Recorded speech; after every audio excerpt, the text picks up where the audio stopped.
influential teachers did not write anything, but they left it up to their disciples to record their teaching. Buddha wrote nothing. Hundreds of years later, they wrote down what he taught. Socrates wrote nothing, but Plato and others wrote what he taught. Jesus, as the Son of God, is the most influential and important teacher that ever has been. He wrote, well, it's not like he didn't write anything, but the things that he wrote aren't recorded for us. And what he taught, his disciples wrote for us. This brings us to John chapter 8, verses 3 through 11. Then the scribes and Pharisees brought to him a woman caught in adultery.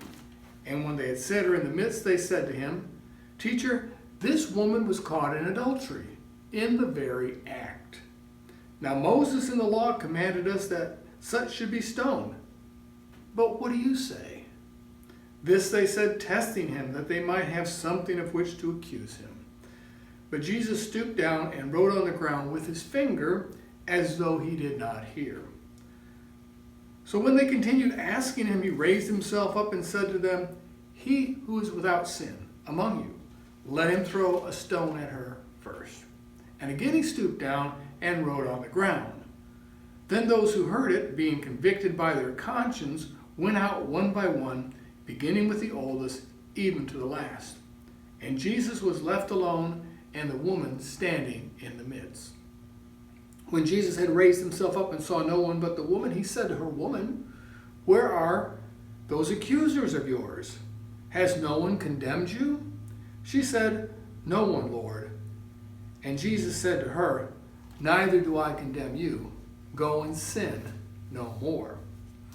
This is the second in our fellowship class lessons on I Wonder, things you always wondered about. Today's topic is the woman caught in adultery, and the questions that were submitted are these. Why is the man who committed adultery with her not mentioned? Number 2, what was the culture of this scenario? And number 3, was this event prearranged? We're going to answer those questions in this order: the culture, the prearranged event, and Jesus' response. And we'll cover all the answers that have been asked about this. So let's begin by looking at the culture. John chapter 8, verses 4 and 5. They said to him, Teacher, this woman was caught in adultery, in the very act. Now Moses in the law commanded us that such a person should be stoned. But what do you say? Well, adultery, of course, was illegal in the first century in Israel. It's one of the 10 commandments. You shall not commit adultery. That's Exodus 20, verse 14. And prostitution comes under that umbrella of adultery. The law condemned adulterers to death. In Leviticus chapter 20 and verse 10, we read this: The man who commits adultery with another man's wife, he who commits adultery with his neighbor's wife, the adulterer and the adulteress shall surely be put to death. And there were 2 methods by which Israel executed adulterers. The first, which was the most common, was strangulation.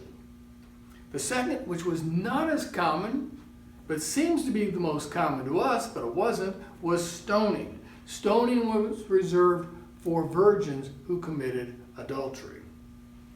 Now, in this way of doing things, the person who accused the woman and the man of adultery would throw the first stone. Now, that sounds very cruel, throw stones at somebody until they die, but in actuality, the accuser killed the person by throwing one stone, one heavy stone, at his or her head.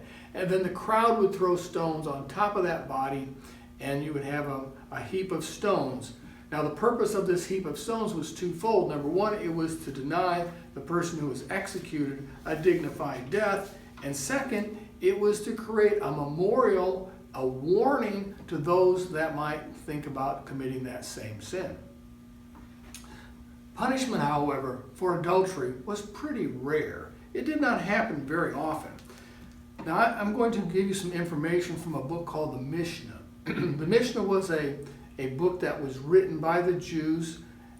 It was a record of the oral law. Now, the oral law was very important to the Jews in the first century, had not yet been written down. It was so important that it was written down later on.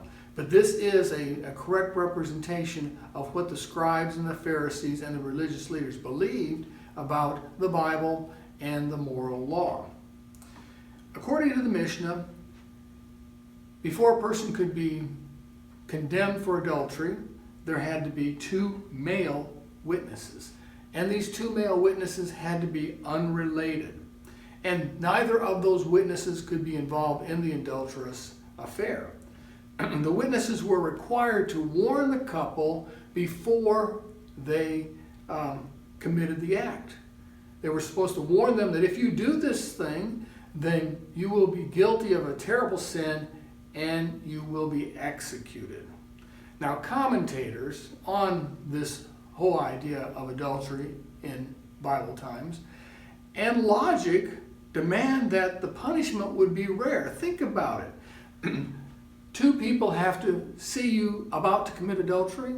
They have to warn you that you will be executed if you go through with it. Who's going to go through with it? I don't think anybody's going to go through with it. And so it was very rare for anybody to actually be punished for adultery. It was so rare that by the time of AD 40, the Jews outlawed capital punishment for adultery. Now, that's interesting that it was AD 40 because the calendar that we have is kind of messed up, you know that, right? And our best guess is that Jesus was born, this is curious, but Jesus was born in 6 BC, maybe 4 BC, BC being before Christ. But the calendar has been adjusted. So in any event, if the law took place in AD 40, it might have been enacted the same year that Jesus died on the cross, or at least in his lifetime, quite possibly, which is kind of interesting and maybe a little bit ironic. But in any event, the law of punishment for adultery was probably not enforced for many, many years in Israel. One of the reasons for the lack of enforcement was that the Jews had lost the right to capital punishment. When the Jews became the administrators of Palestine, as it would be called soon, the Jews lost their right to capital punishment. So if they judged somebody worthy of death, they had to hand that person over to the Romans, and the Romans would execute the person if they agreed with the sentence. Now that's why the Jews did not crucify Jesus, but they handed him over to the Roman authorities to be executed because they didn't have the right to execute him themselves. So I'm wondering, when I read through this passage, it seems a little bit contrived, or maybe a lot contrived, and I'm wondering, was this event prearranged? I think the prostitute was probably set up. I mean, it doesn't matter to the religious leaders about the prostitute. She's a prostitute. They don't have any respect for her as a human being, and so she's discardable.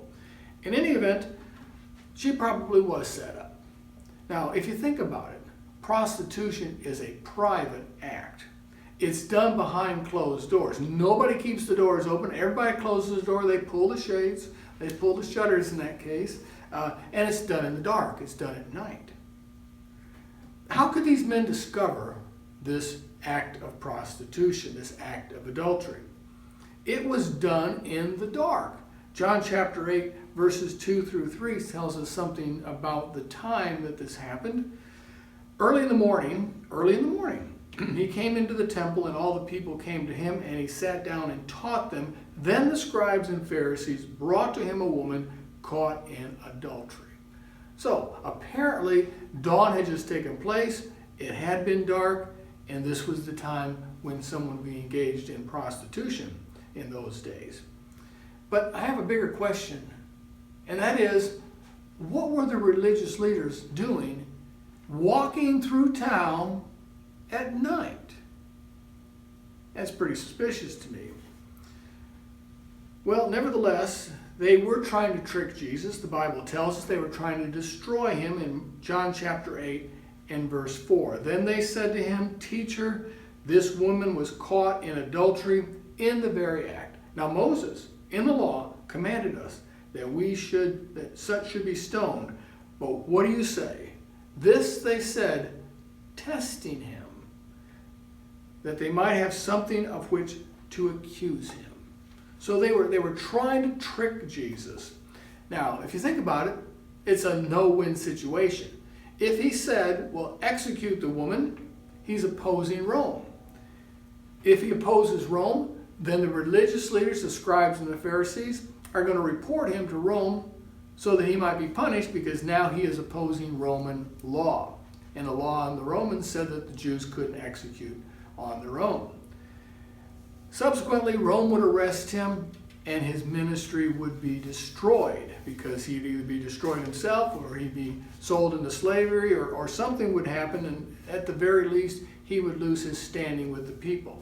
However, if Jesus said, execute her, well, Jesus becomes a hypocrite, because Jesus is known for his compassion and his forgiveness.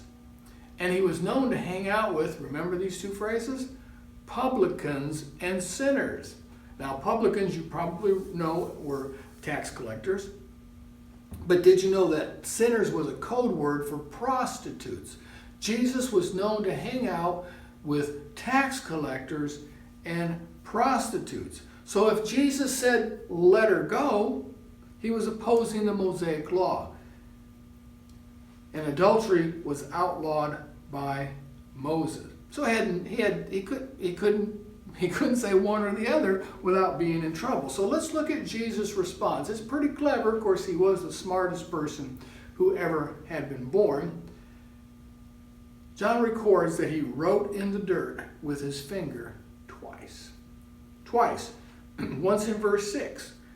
This they said, testing him, that they might have something of which to accuse him. But Jesus stooped down and wrote on the ground with his finger, as though he did not hear. And then in verse 8, again he stooped down and wrote on the ground. Now, what did he write? Well, we don't know. This is the thing that Jesus wrote, and we don't have a record of, okay? So Jesus wrote two things that we don't have a record of, but I do think that we have some very good possibilities considering this scenario. One good possibility is that he wrote the name of the prostitute's partner in the dirt. And the name of that prostitute's partner likely was one of those men in the crowd, because this is a setup, okay? Another possibility is that he wrote the names of all the men in this setup, in this group, who had had relations with that prostitute in the past. Now, it would not have been unusual for religious leaders of those days to have visited a prostitute. I mean, to them, all they had to do to get out of that sin was to offer a sacrifice. So a visit with a prostitute might be worth the sacrifice if you were a wealthy religious leader. You think, well, that's a little hypocritical. Yeah, it is a little hypocritical, but look what's going on here. A third possibility is that Jesus wrote a list of the men's sins that they had committed. So there's stealing, there's lying, all these types of sins. We don't know what he wrote. He might have written these sins. He might have written the names of the people next. There might have been a column list type of thing.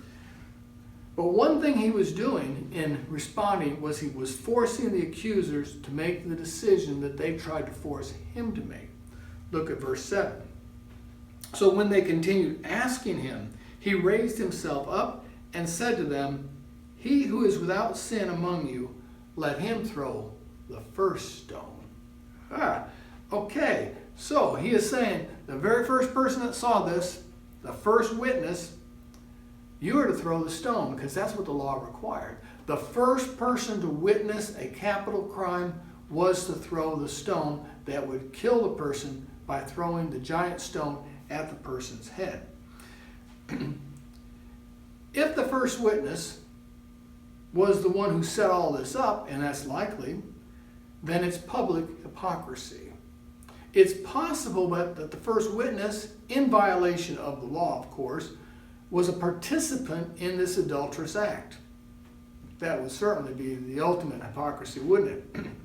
Was the whole group of men that had come to Jesus all first witnesses? That is, did they all come upon this couple at the same time? If that's the case, then that proves that they had set it up. and its public hypocrisy. Nevertheless, whoever threw the first stone had to claim that he was without sin. Now, no one can do that. Not even the religious leaders of the first century in Judaism believed that they were without sin. Jesus likely wrote their sin in the dirt to indicate that he knew that they were with sin. Well, this forced the accusers to become executioners. If they're going to throw the stone, they're going to be the executioners. Now they're going to have to answer to Rome. So you see, Jesus threw this back on the shoulders of those who were trying to trick him. Now the woman was definitely guilty. Nobody denied this. She didn't deny it. Jesus didn't deny it. The accusers didn't deny it.